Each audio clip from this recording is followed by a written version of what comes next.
A place to call home. It's the American dream. Yet statistics show that homelessness is on the rise in the U.S. Although it's difficult to measure the exact number of people who are homeless, in 2007, experts estimated that in a given year, about 3.5 million people would be homeless, with over 1/3 of those being children.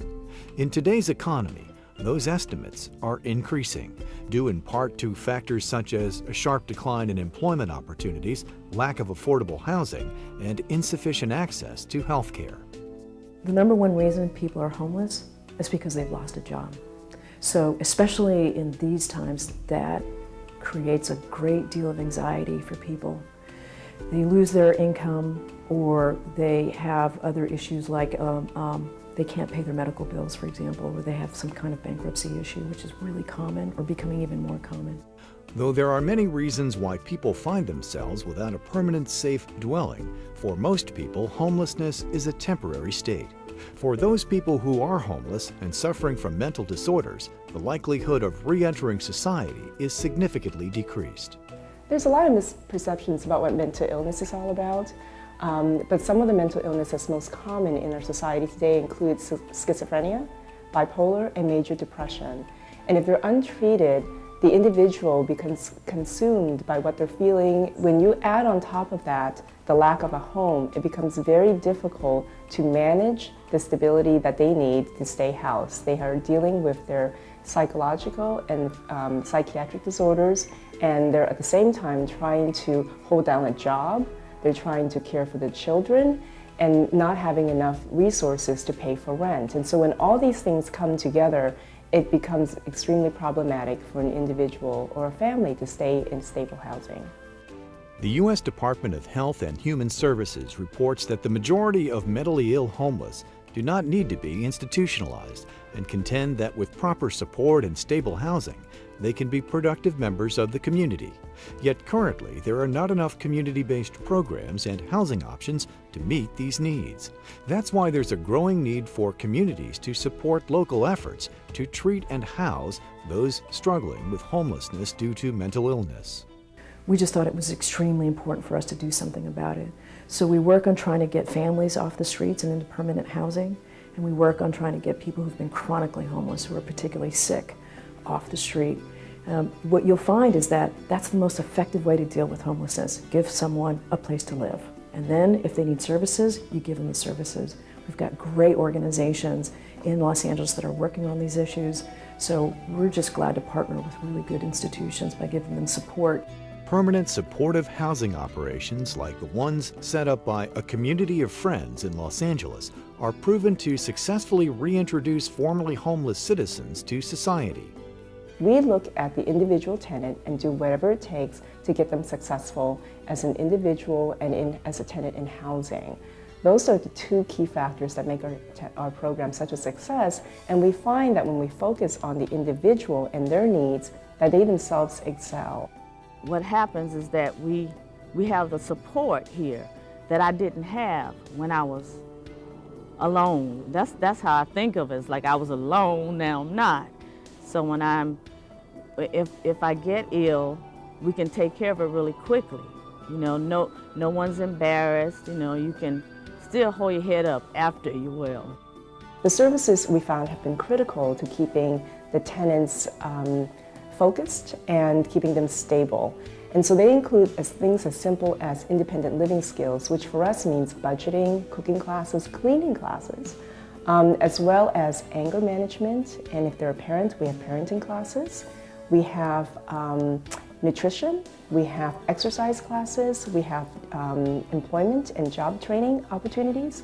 And we certainly have some volunteer opportunities to keep the tenants engaged so that they become productive and eventually, hopefully, volunteer out in the community and gain employment as well.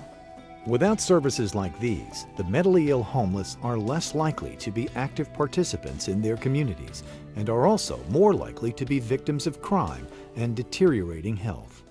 It is more effective to keep someone off the street by giving them a place to live than having them cycle through jails, ERs. If you go to any ER room, you're going to find many homeless people who, just because of all kinds of reasons, end up in that emergency room, and they cost the system, meaning you and me, a lot of money.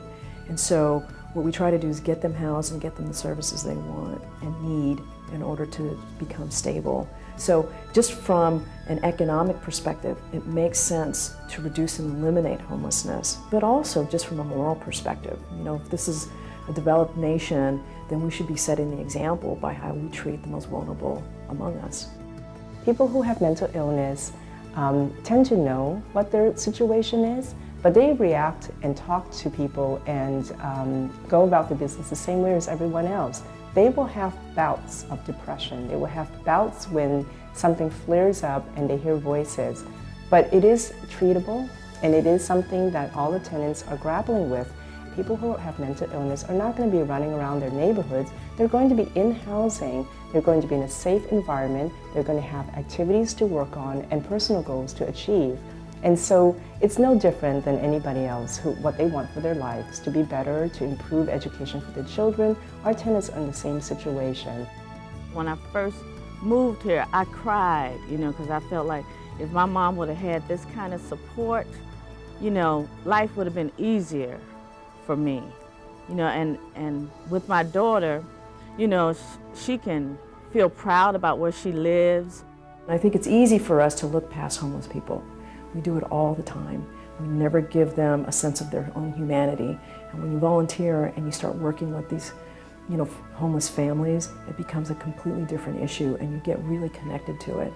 And I think that's important. I think those are the first steps that people need to take. Everyone deserves a place to feel safe, to live independently, to call home. That's why a community of friends has been dedicated to providing supportive, independent living housing for people suffering from mental illness since 1988.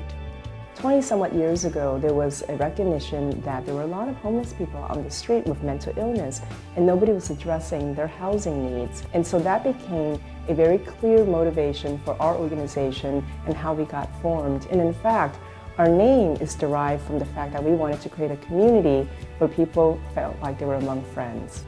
A nonprofit housing organization founded in Los Angeles, a community of friends, has completed 34 apartment projects which now house more than 1,200 individuals and families, many of whom had nowhere else to turn. I lost my eldest son, and that put me in a deep depression. And I started going to a mental health facility. And in doing that, my daughter and I, we were staying in my car, literally, because I couldn't work. And they put us in touch with Community of Friends. The mission of our organization is to end homelessness, which is a very broad goal and a very big goal. And we plan to do that by building permanent supportive housing over and over again in communities where people live. If I hadn't found this program, I'd probably be dead. Thank God that I'm not. I was able to see my daughter graduate from high school. I'm able to see her to go on to college and pursue her career that she wants. She wants to be a veterinarian. And Community of Friends just saved our lives. A Community of Friends is working to expand their programs to continue improving the lives of the mentally ill. But it can't be done without your support.